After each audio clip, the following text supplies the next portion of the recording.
Russian influence operations can feel like they are a world away for those of us in the United States. But for Eastern Europe, particularly Moldova, Russian influence operations feel real close to home. How is Russia trying to corrupt the Moldovan elections? I'm Paul, U.S. Army combat veteran. Let's talk about it.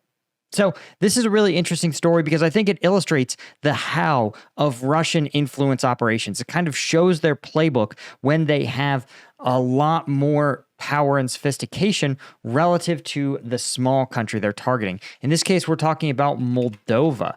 And Moldova is a country that's relatively easy to forget about. The reason is because of its location. You can see here that it is very near.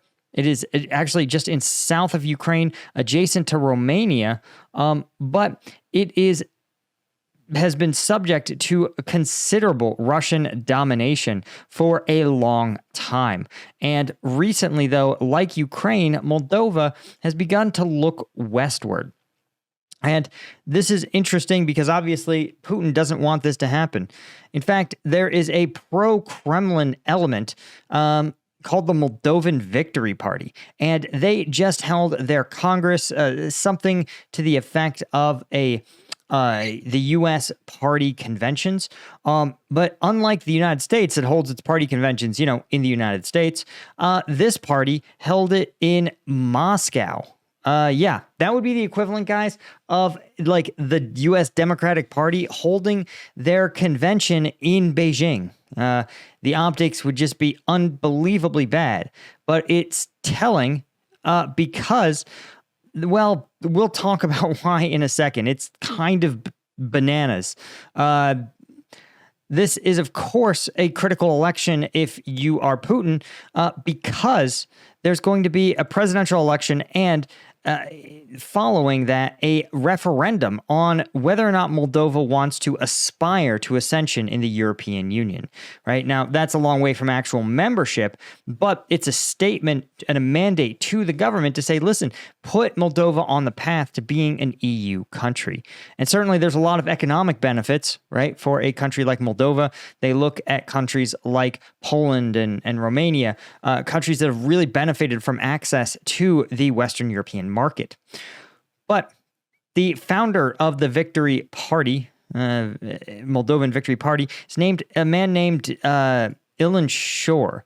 And I think I'm pronouncing that right. I think it's Ilan Shor. And he's confident the Victory Bloc can defeat the Moldovan president. And said he, quote, will use whatever means are necessary, which is interesting because it seems like getting votes through good policymaking is not going to be the mean that works for him. Of course, he is framing his goal is to, quote, free Moldova from pro-European bandits who are currently leading Moldova.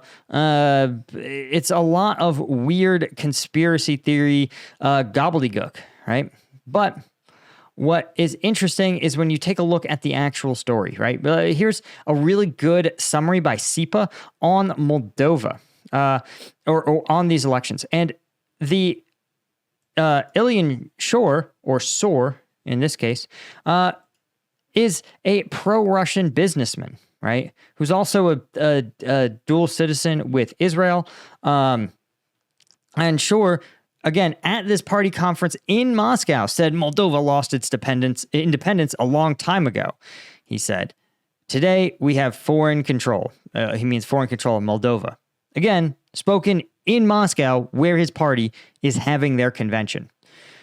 Now, Shor is fairly clearly the Russian-backed candidate, and he's trying to win the election against current Moldovan president Maia Sandu. And Sandu has been explicit that she is a pro-European politician. She wants to move Moldova in a EU direction, and these elections are a critical referendum on that road. Now, Shor has a couple of problems. Most notably, he faced a 15-year jail sentence for a $1 billion bank theft if he returns to Moldova. Now, you may think that raises some questions like, how can you be president of a country if you're sentenced to go to jail there? Well, that's a great question. And I don't have a great answer for you. But that's probably why Shor needed to hold his conference in Russia. But what's fascinating is that this is part of a long-standing pro-Russian-backed parties that have controlled Moldova. Notably, a bunch of very aging, this article calls them geriatric leadership of the Moldovan communist and socialist parties, have been effectively Russian proxies in Moldova. And they have actually these old candidates, including Vladimir Voronin and socialist Igor Dodon, are both Russian citizens and were presidents basically for the entirety of 2001 to 2020, with a little bit of a 7-year carve-out there in the mid-2010s. But they finally took a defeat to Sandu's party Action Solidarity in 2020, and Russia realized that they can't continue to claim to be behind communist and socialist parties, right? So they needed a new, fresh-looking figure to back, and they picked 37-year-old Ilan Shor. Shor has a bunch of ties to Russia. He married a Russian pop star named Jasmine, and so he's a familiar face with the Russian public. He actually was sanctioned by the United States as a pro-Russian agent, and he organized a bunch of protests against Sandu, which it turned out had been actually funded by Russia. Now, things get even more bizarre when you see that Shor and one of his regional parties actually was caught in a pay-for-votes scheme, again, using Russian money. And Russia overall has spent something like $55 million funneled through Shor in an effort to try to make some of these electoral gains, right? Now, Shor is not like the traditional Russian communist and socialist parties.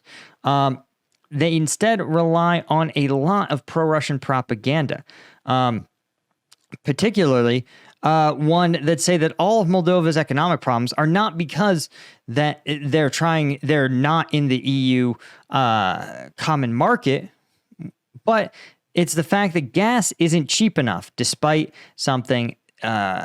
being right next to Russia. And that is because, well, a pro-Russian leader can ensure cheap gas. This is pretty common. This is a pretty common function of the fact that Russia uses basically offers cheap gas when rulers are favorable to Russia. It's petro-diplomacy. And one of Sandu's biggest accomplishments has actually been to wean Moldova off Russian gas. But the price has been a fairly significant inflationary bump, but that's something that every country pretty much on the globe has had to deal with. Now, Shor, for all the Russian funding, for all the Russian influence, Shor actually only has about 4% of the vote in a hypothetical election, and the more recent polls have shown that Sandu is up over 20 points on Dodon, remember the aging traditionalist socialist candidate, and that Shor is actually not even registering in the polls. He's inside the margin of error. And this is strange because, again, as you can see, the Moldovans aren't really sure what to make of it. 59% believe that Russia is Moldovan's most important political partner, but 3/4 say relations with the Kremlin is poor. So what is part of this playbook? Well, one of the things to understand is that this is a part and parcel to how Russia views sort of its ability to conduct influence operations, and that is to have its own personnel, its own people, actually act as proxies, right? Proxies are something that Russia has traditionally relied on, but now they've really quintupled down on having their proxies because proxies are sacrificial, are easily sacrificed. You can see here Ilan Shor, right? He's young. He is not that experienced, right? Again, he already is someone who can't depend on Moldova because of his bank fraud scandal. And so he basically had no one to turn to but Russia.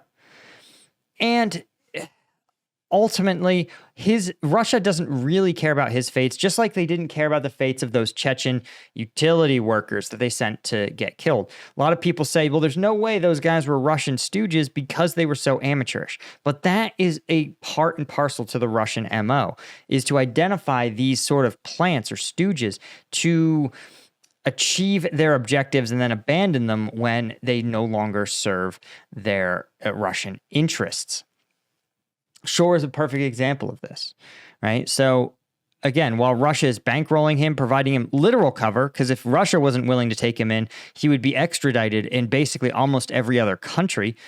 Russia has not extradited him. It's instead allowed him to run. It's bankrolled his political movements. And as a result, he is pushing a pro-Russian narrative. You notice, literally 2 weeks ago, he actually received Russian citizenship. So Russia isn't even pretending like this guy is they're not even pretending like he is his own person, right? He's just a Russian plant.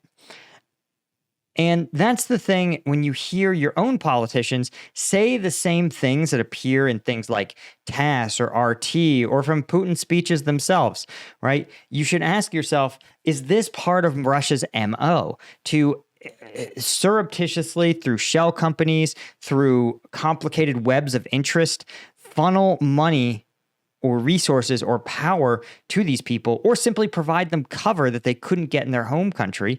And in exchange, they promote Russian talking points.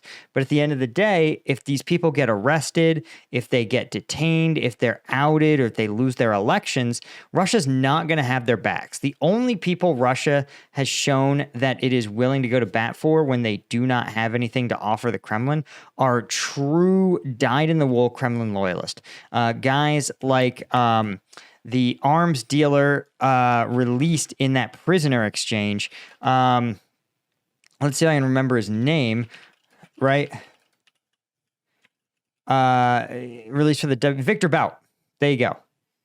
Victor Bout was his name. And, you know, these are truly deeply connected Kremlin insiders, not a random stooge.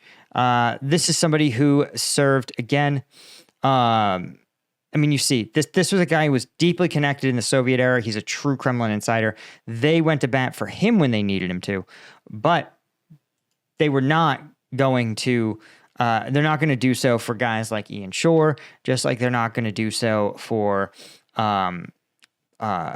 just about any other politician, right? They're only good as long as they remain useful. It's one of the reasons why Edward Snowden has been very, very quiet lately, is because Russia is doing all the things he swore the big bad the United States was doing, just way, way worse.